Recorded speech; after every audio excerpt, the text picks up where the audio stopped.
Name's Eric Kiser. All right, and so interviewed you for one of the Behind the Wall Wednesdays during the year. Still doing the racing thing, huh? Yeah. Yeah. Yep.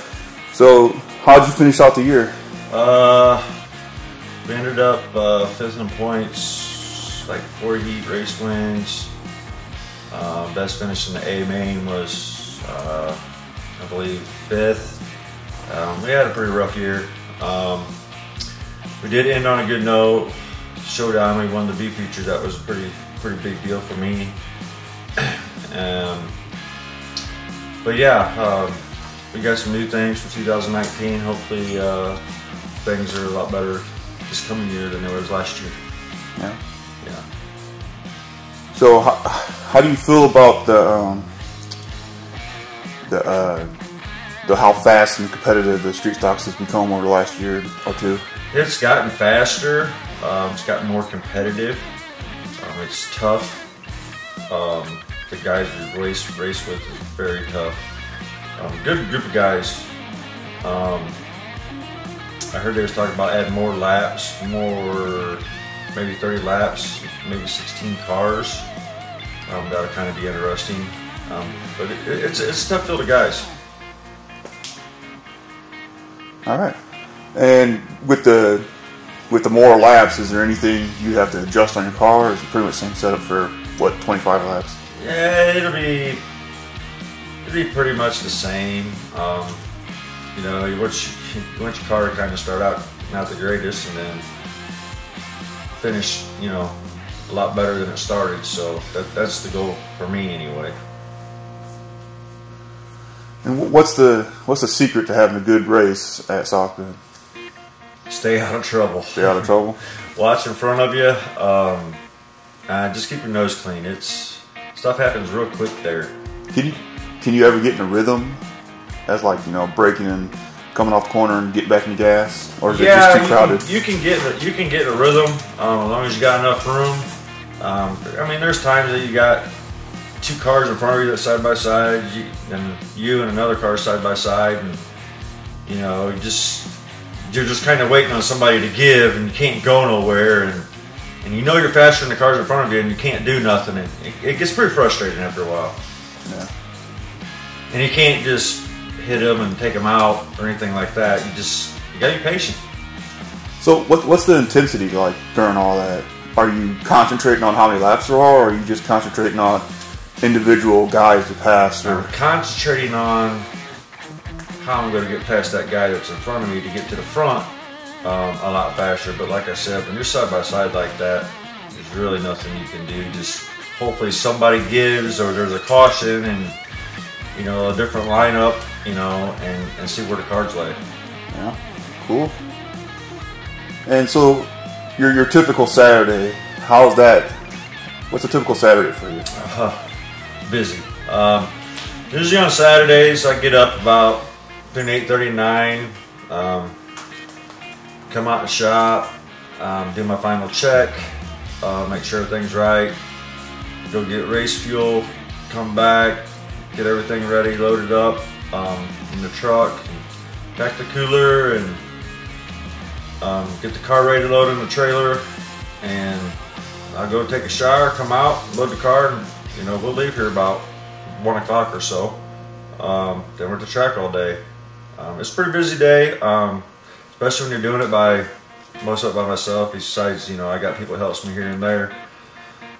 My girls, my stepdaughter and my oldest daughter helped me out a lot last year at the end of the year, so that was pretty appreciative. All right. And how would you rate the time at the track? Would you rate it as a relaxing time, or would you rate it as just you're enjoying it but it's a little bit stressful? There's weekends that's very stressful. There's weekends that's real enjoyable. I mean, it's something I love. It's something I grew up around, and I want to do all my life, and you know, and that's I want to do it until the end. You know, I just enjoy being with all the people that's there, especially at South Bend. You know, I met a lot of great people. I love talking to people. You know, they treat you decent. it's just a good place to be. Yeah. All right, let's talk about 2019. Any tricks up in your sleeve? Any special paint schemes or anything? We're gonna go with the same colors. I'm not quite sure what design yet. It'll be a little bit different. Probably not a whole lot different. We're still gonna go with black and blue though. Just not sure how yet. That'll be one of those deals where I get it all taped off and then I'll decide when I go to shoot it. So we'll see how it plays out. And you know, like I said, I hope 2019 is a lot better year than 2018. We did learn a lot more towards the end of the year than we did at the beginning of the year. I felt on some nights that we had a car that was capable of winning. Some nights I knew we didn't have the car. We changed a lot of setups, spring shocks, and it really helped out a lot. So I'm going to go back with what I ended with and see where that takes us, and if I have to tweak it, and then, you know, I'll tweak it to go further. But there's every week I was changing something to try to make it, to try to be more competitive. But over there, that track changes so much from hot lap session to hot lap session to race time to feature, or from heat time to feature time. You know, you just got to go and watch the cars that's up before you, and then go back and make some changes if you think that's the right thing to do, which I have done that. So we'll see how it all plays out. What was the hardest thing to get nailed down last year, setup wise? Getting the car to rotate through the center of the corners to get it more drive off is what I was fighting. And like I said, there at the end of the year, we got that with the A800 tires. I wish we could run the D800 tires because, man, those when we ran those at Showdown, those things are nice. Yeah. But I understand, you know, money, speed, I get it, you know. But like I said, we'll see what we can do, and hopefully it's a better year. All right. Tell me about your car this year. What kind of car is it this year? It's still Monte Carlo body. We used the same doors. We made the fenders, made the quarters. We put the coupe style back window in it. Just tried to change the looks of it, change some things. I always wanted to do a back window like that, so I thought, you know, I got time, and it took a lot of time to make it. So, you know, I made it, and we'll see how it all plays out. Who do you think's gonna be the toughest guy out there this year in street stocks? Man, that's a tough one. I'm not sure. I'm not sure who's. Danny Brown's coming back. He's a good guy. He's a very tough competitor. Him and Austin Woodcocks, them guys are tough. They're hard to beat. You gotta give them props. They did their homework, you know. And hopefully, you know, that's gonna be me one of these days up there, you know, just as fast as they are. I mean, we can get a 1 or 2 lap about as fast as them, but you know, we got to get more than that. You know, when you're in a 25, 30 lap race, it's got to be consistent. So just keep digging and trying and see what happens. You think old Doug switching over to the 22 is going to be interesting? He's got a good car. I think Doug will be all right with it. He can drive. There's no doubt about that. I think he'll be in a feature a lot more. I don't think people will be giving him a bunch of crap for being in a B feature every week, but which I know he don't want to be in a B feature every week. You know, it's tough. You know, that's like I've talked to my wife and some of my sponsors. You know, we raced her. This is going on 3 years. You know, 2 straight years. We made the A every week, and it's hard to do over there. Yeah. When you got some nights we've had a C feature. You know, when you got 30 some cars and you know. There was a couple tents separating. It's tough. It's one of the most competitive divisions around for any track. It is, and a lot of people, you know, says that, you know, South Bend street stock class is, you know, one of the best classes to watch of the night. Which, you know, where I sit, it's a little bit different than watching from the stands, of course, but I would say it is tough. It is one of the best classes to watch. You know, years ago, you know, obviously it was New Paris, and you know they kind of changed some things around. And you know, personally, my thoughts, it's not as good as it used to be, but You know, I mean, maybe it'll be better for them this year. You know, I wish them the best. Yeah, they got new owners, so I'm hoping that it brings back some of the glory days over there. Yeah, I hope it does too. Like I said, they changed some rules around, and you know, these cars are street stocks. You know, you got a full front car there. You can run 2 cars, and you can't go a whole lot of different places with those cars unless you're running the sportsman class. Yeah. So, you know, I don't know. We'll see. You gonna run any special races this year anywhere?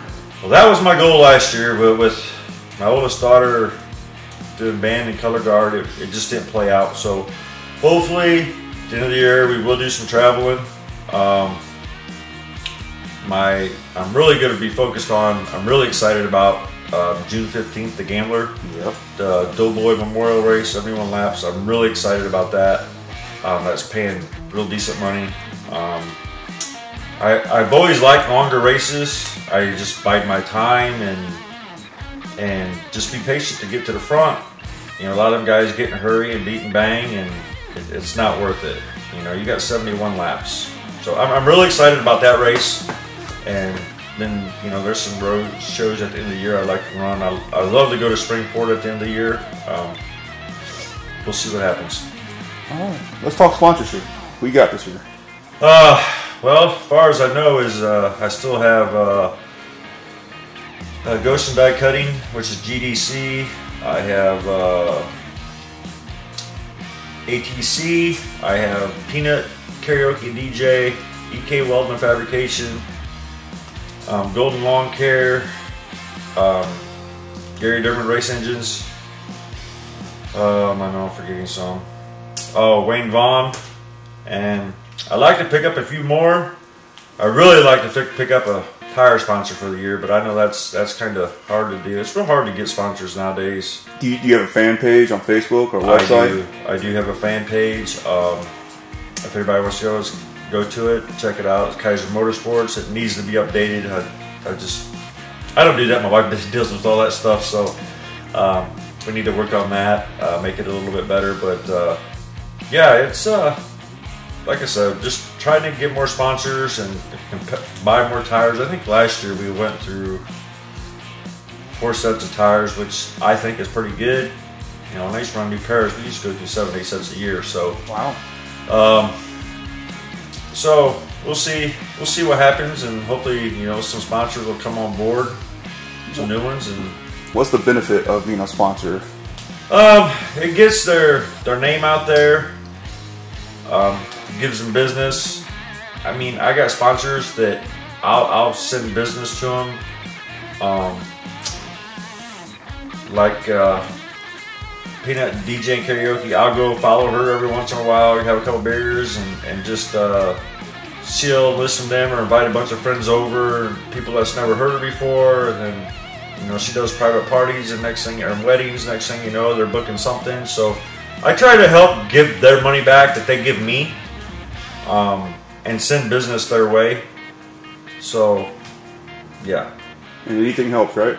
Anything helps. All right. Anything helps. Any special mentions? Anybody want to shout out? I'd like to shout out my wife Samantha, all my kids for all their help and support throughout the years. It's not easy doing this and losing a lot of family time, that's for sure. And I've said that multiple times. But yeah, and I would just want to suggest everybody's supporting their local short track, because, you know, it's tough out there. And I want to thank you guys and Jay Free. You guys do a great job with photography and volunteering your time. I know you guys do it for the passion, the love of it. You're sure not doing it for the money. And that means a lot to, I'm sure, not just me, but everybody else too. And I seen on Facebook you had a special fan that was excited to see you get a video on YouTube. Yeah, that's, I call him my nephew. He's not my nephew, but that's what I call him. He's yeah, he's a character. He comes to the racetrack, comes in the pits or when he's there. He goes to between New Paris and South Bend and Bryson. Yeah, he loves his Uncle Eric. That's what he calls me. And he'll watch me do stuff, and he'll do the same thing as I do. You know, I stand there one night, you know, during the national anthem, and he stands right beside me, his hand behind his back and crossed just like I did. It was just it was the cutest thing ever. Oh, that's you awesome. know, and I'm sure he'll be where I'm at one of these days, and hopefully I'm around to see it. Awesome. Well, thank you, and like I said, you always got one of the best looking cars, so look forward to seeing you in 2019. Thank you.